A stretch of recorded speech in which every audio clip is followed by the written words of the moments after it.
people hawajafurahi sana, but that is the truth. There are few things that you don't know, and we are not saying you are inadequate. You are very adequate. But there are few things that will help you now transact with your assets, the qualifications, and become powerful, influential, and consequential. What is the use of having a very, very brilliant electrical engineer who is struggling with suicidal thoughts and want to take away their lives? You would rather not have the qualifications, isn't it? Yeah, there are happier people who have no qualifications. So we must look at the software of the nation. That is my message today to the young people listening to me. As we pursue education, qualifications, jobs, wealth, power, influence, let us pursue virtues that makes us human.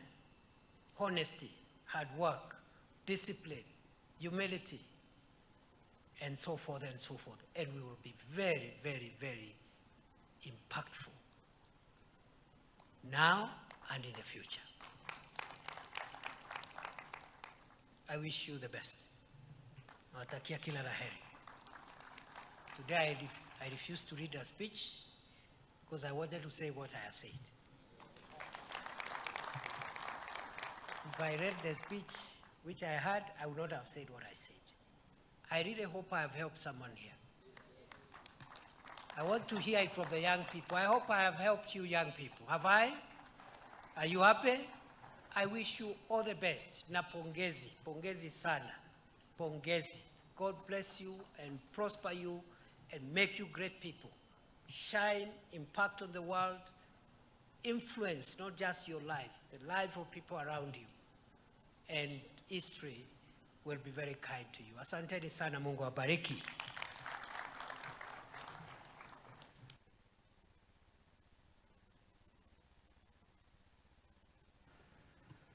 Asante sana. Tafadhali kwa ruhusa yako Mheshimiwa